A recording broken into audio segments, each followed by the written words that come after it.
irmãos, a paz do Senhor. Estamos aqui para estudar mais uma lição bíblica da Escola Dominical, que é a nossa lição 3, de número 3, traz o título Preparativos para a Conquista. E o texto do dia está escrito em Provérbios capítulo 21, verso 31. Traz o seguinte: o cavalo prepara-se para o dia da batalha, mas do Senhor vem a vitória.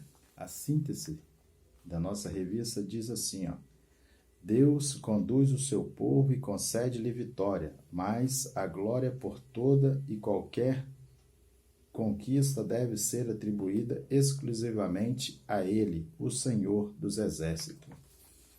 Ou seja, Deus conduz o seu povo, e concede a vitória. Porém, a glória e honra nós temos que dar ao Senhor Jesus. Certo? Também a revista nos traz alguns objetivos, dessa lição. Qual é os objetivos? Mostrar quais os preparativos que Josué determinou ao povo para a conquista. Explicar a respeito da necessidade de conhecer o ambiente da batalha, mas reconhecer que, sem a intervenção divina, nenhuma vitória haverá. E também demonstrar a coragem e a fé de Raabe, a heroína improvável. Esses são os objetivos da nossa lição de hoje. O texto bíblico da lição se encontra em Josué, capítulo 2, versos de 1 e 9, e capítulo 11, versos 23 e 24. Nós temos como primeiro tópico da lição, Josué prepara o povo para a travessia do Jordão. Josué capítulo 1, de 10 a 18. O item 1 diz, provei de vós de comida. Nós vemos que Josué mandou o povo se prover de comida, ou seja, eles tinham que ajuntar para si mantimentos, alimentos, porque eles estavam ali acampados já há vários dias, e não sabia quanto tempo ia ser até chegar o dia de entrar na terra prometida. E Josué também teve ajudas de pessoas, Ele precisava de auxiliares para fazer isso para ele, porque sozinho um líder não consegue fazer nada. A gente somos líder, e temos várias outras lideranças na igreja, e vemos que nós precisamos de vocês estar junto conosco, nos ajudando para conseguir passar aquilo que Deus quer na vida de vocês. E Josué pediu seus auxiliares para andar no meio do povo e pegar e colocar os mantimentos, separar os mantimentos para o povo. Certo? Aí nós vemos também, convoque as tribos, Ele convocou vários guerreiros da tribo de Ruben, da tribo de Gade. Ele procurou homens fortes, valentes, para ir para a guerra. Então, ele fez uma convocação. E esses homens deixaram tudo e partiram para a guerra, a fim de conquistar aquilo que o Senhor havia prometido.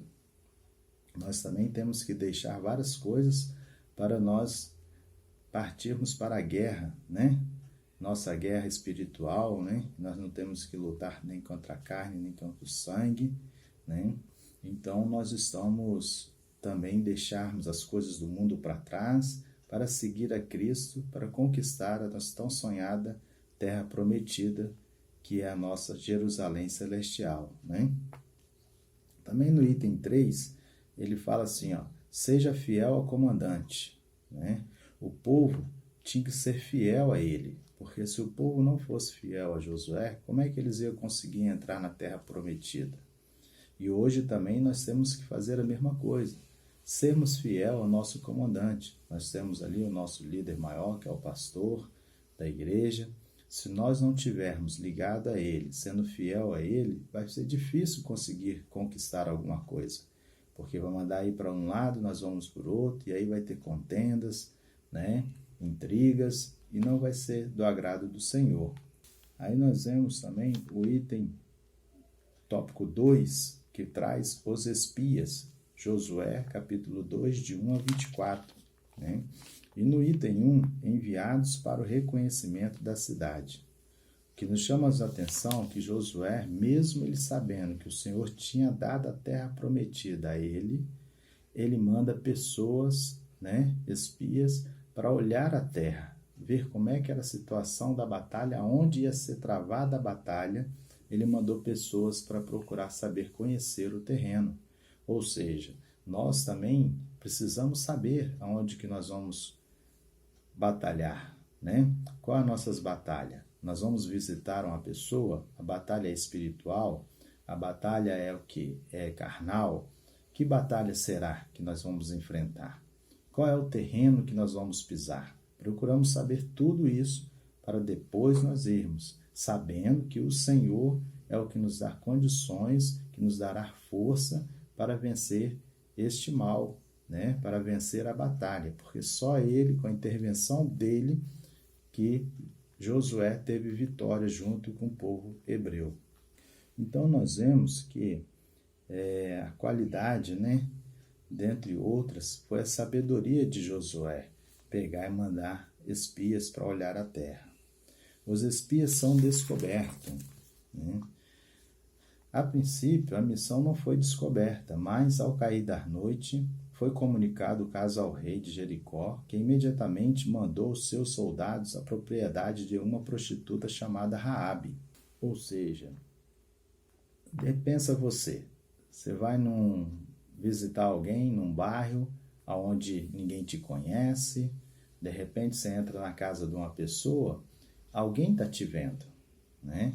Eu quero dizer para você que não importa onde você esteja, primeiro Deus, que Ele é onipotente, onisciente, né, e onipresente, Ele sabe todas as coisas. E depois sempre vai ter alguém te olhando, sempre vai ter alguém te vigiando. Quer você faça o bem ou quer você faça o mal. Tem alguém sempre olhando para você. Foi o que aconteceu com os espias, né? E ali, o interessante é que aquela mulher, que era prostituta, ela acolheu os dois dentro de casa e ainda contou mentira para os soldados do rei. Falou que não tinha ninguém lá, né? Ou seja, é interessante como Deus usa pessoas improváveis em lugares inusitados para estabelecer o seu querer. Quantas vezes nós passamos em lugares improváveis, né? Lugares inusitados, e ali tem pessoas que nós não damos a mínima para eles e eles nos ajudam. Pessoas que não conhecem a palavra de Deus, vamos colocar pessoas ímpias, e acaba abençoando nós que somos justos. Por quê? Deus tem um propósito na nossa vida e o propósito de Deus não vai ser interrompido.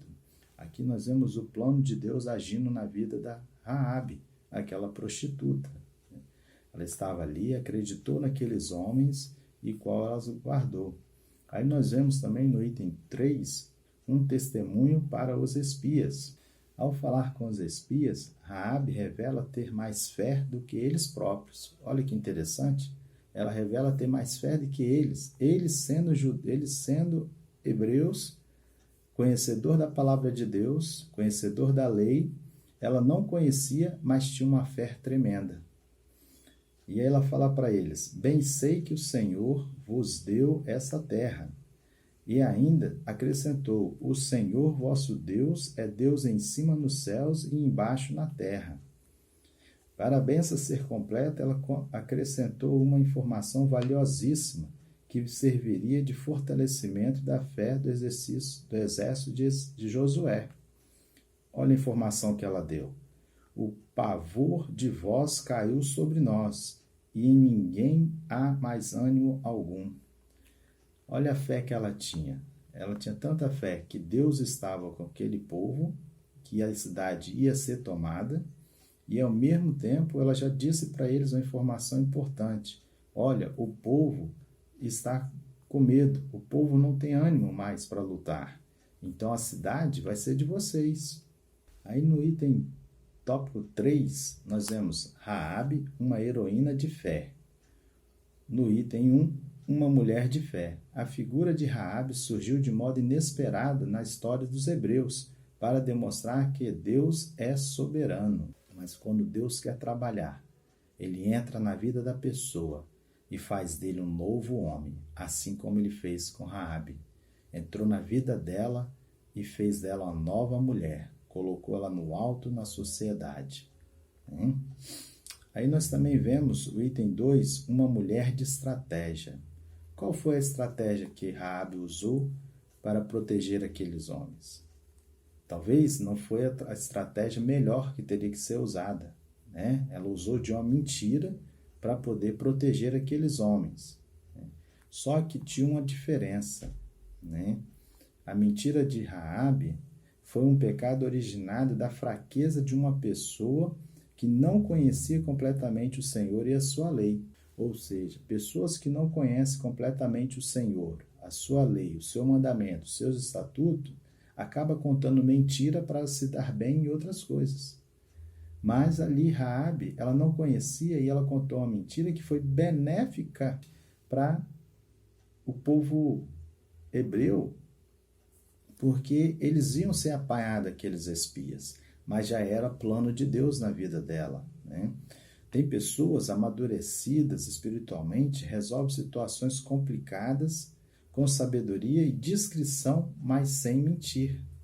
Mas são pessoas que conhecem a palavra de Deus, são pessoas que já são instruídas na palavra, e ali ele pede orientação de Deus e consegue resolver problemas. Então, a mentira da Raabe foi porque ela não conhecia a palavra de Deus.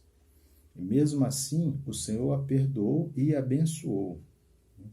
Nós vemos aqui como Deus abençoou a Raabe, não por sua mentira, mas por sua coragem e fé.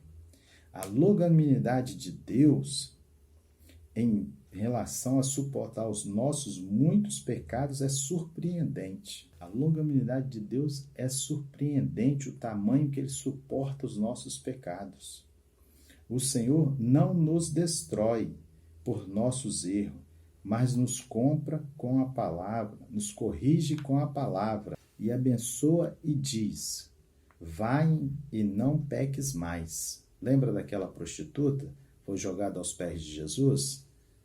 Todos os homens, o pessoal condenava.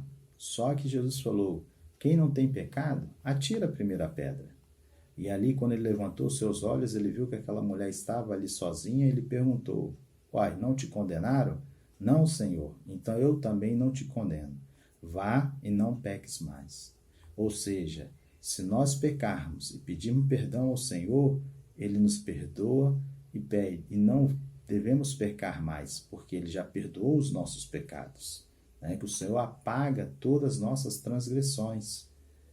Então, ele perdoou a Raabe e ainda abençoou ela. Nós podemos ver que suas misericórdias renovam-se cada manhã e são a causa de não sermos consumidos por sua justiça. A misericórdia de Deus se renova cada dia. Por isso que nós não somos consumidos pela justiça dele. Às vezes cometemos atos que olhamos para a pessoa e falamos: nossa, a pessoa teria que ser exterminada. Mas não, o Senhor ele pega e trabalha diferente, né? Porque ele é misericordioso, ele gosta de você e quer que você seja salvo. No item 3, a mulher do fio de escarlate. A história de Raabe perfigurava um projeto divino que se revelaria séculos depois com o seu descendente mais nobre, o Senhor Jesus. O fio de escarlate que pendia sobre a janela de sua casa no dia da invasão em que o forte muralha caiu, apontava para a gloriosa salvação disponível a todos os homens que se arrependessem dos seus pecados. João 3,16. Então nós vemos aqui que aquele fio de escarlate que colocaram na janela de Raabe apontava para Jesus Cristo, né? Mostrando João 3,16, porque Deus amou o mundo de tal maneira que deu seu Filho unigênito, para que todo aquele que nele crer não pereça, mas tenha a vida eterna. ou seja, já era um propósito de Deus. Assim também como na saída do Egito foi o sangue do cordeiro nos umbrais das portas que salvou os primogênitos da destruição do anjo da morte. 40 anos depois, Deus, olhando mais uma vez para a cena do Calvário, inspirou aqueles jovens espias a usarem como símbolo da redenção da família de Raabe um fio vermelho. Que maravilha, né? 40 anos depois, o Senhor inspira aqueles 2 jovens espias em colocar, olha, coloca esse fio vermelho aqui na sua janela, que quando nós entrarmos com o exército, a sua casa não será abalada. Hoje, jovens, nós temos a marca da promessa de Cristo em nós. E qual é a marca da promessa de Cristo em nós? É o sangue de Jesus, que foi derramado ali na cruz do Calvário para perdoar o meu e o seu pecado. Essa é a nossa marca. Nós temos a marca de Cristo em nós. Então é por isso que nós somos lavados e remidos pelo sangue de Jesus. E nós vemos também aqui, que Deus, olhando mais uma vez para a cena do Calvário, protegeu a Raabe. O Senhor estava a cada episódio da saga do seu povo hebreu, apontando para um momento em que seu filho desceria do céu e, por amor à humanidade, nasceria de uma virgem e morreria numa cruz, trazendo a salvação. Que maravilha, né? Então, meus jovens, não fazemos acepções de pessoa. Vejam a história de Raabe, uma meretriz que, pela fé, acolheu aqueles espias e não foi morta junto com aquele povo incrédulo. Então, se alguém tiver alguma dúvida que Deus não vai salvar a todos, esqueça. Deus vai salvar todos quanto receber Ele como Senhor e Salvador da sua vida. Amém. Deus abençoe a todos.